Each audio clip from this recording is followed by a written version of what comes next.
پاکستان کی تاریخ میں کچھ نام ایسے ہوتے ہیں جو صرف سیاست یا مذہب سے جڑے نہیں ہوتے، بلکہ ایک انقلاب کی نشانی بن جاتے ہیں۔ ایسے ہی ایک نام تھا خادم حسین رضوی، وہ شخص جس نے عزت رسول کو اپنی زندگی کا مشن بنا لیا، جس کی آواز گونجتی تو لاکھوں لوگ کھڑے ہو جاتے، اور جب وہ بولتے تو ان کے الفاظ لوگوں کے دلوں میں اتر جاتے۔ 22 مئی 1966 کو اٹک کے ایک چھوٹے سے گاؤں پنڈی گیب میں پیدا ہونے والے اس بچے کو شاید خود بھی اندازہ نہ تھا کہ ایک دن وہ پاکستان میں اسلامی مقدسات کے تحفظ کی سب سے بلند آواز بنے گا۔ عام طور پر گاؤں کے بچے کھیتوں، کھیل اور دیہاتی ماحول میں اپنا بچپن گزارتے ہیں، مگر خادم حسین رضوی کا جھکاؤ بچپن سے ہی دینی تعلیم کی طرف تھا۔ انہوں نے چھوٹی عمر میں ہی قرآن پاک حفظ کر لیا اور آگے چل کر جامعہ نظامیہ رضویہ لاہور میں داخلہ لیا، جہاں انہوں نے درس نظامی مکمل کیا۔ عربی، فارسی اور اردو زبانوں پر انہیں گہری پکڑ حاصل تھی۔ ان کی تقریریں اور ان کے بیانات صرف جذبات پر مبنی نہیں ہوتے تھے، بلکہ ان میں علم، ترک اور اسلامی تاریخ کی جھلک ہوتی تھی۔ انہوں نے اپنی زندگی کا بڑا حصہ نبی پاک کی شان بیان کرنے اور اسلامی مقدسات کی حفاظت کے لیے وقف کر دیا۔ لاہور کی ایک مسجد میں بطور خطیب اور امام اپنے سفر کا آغاز کیا۔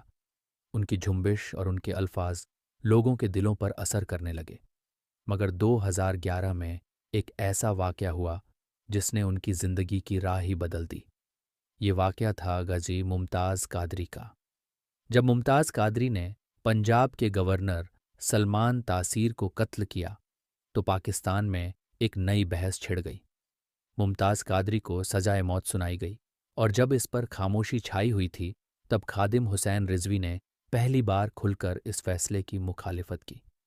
انہوں نے ممبر سے اعلان کیا کہ اگر کوئی اپنے نبی کی شان میں گستاخی کرنے والوں کے خلاف آواز بلند کرتا ہے تو وہ کسی بھی قانون سے بڑا نہیں بلکہ اللہ اور اس کے رسول کا سچا عاشق ہے۔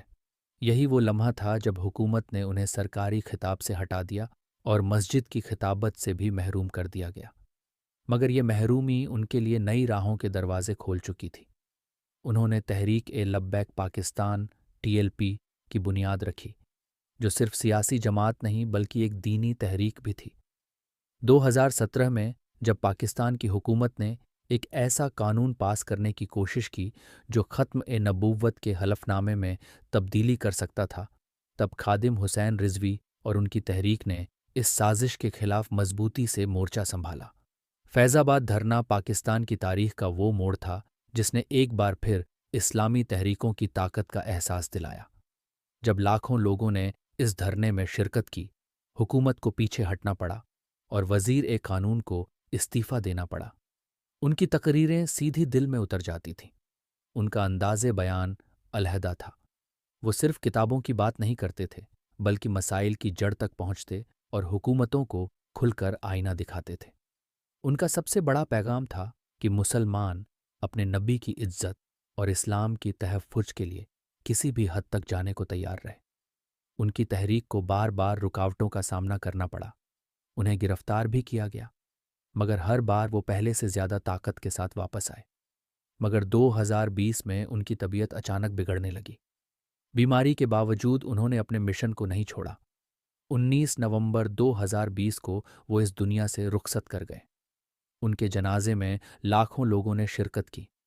کہا جاتا ہے کہ یہ پاکستان کی تاریخ کا سب سے بڑا جنازہ تھا۔ ان کے بعد ان کی تحریک کی باغ ڈور ان کے بیٹے سعد حسین رضوی نے سنبھالی۔ آج تحریک لبیک پاکستان سیاست میں بھی مضبوط موجودگی رکھتی ہے اور اسلامی قاعدوں کے تحفظ کے لیے اپنا کردار ادا کر رہی ہے۔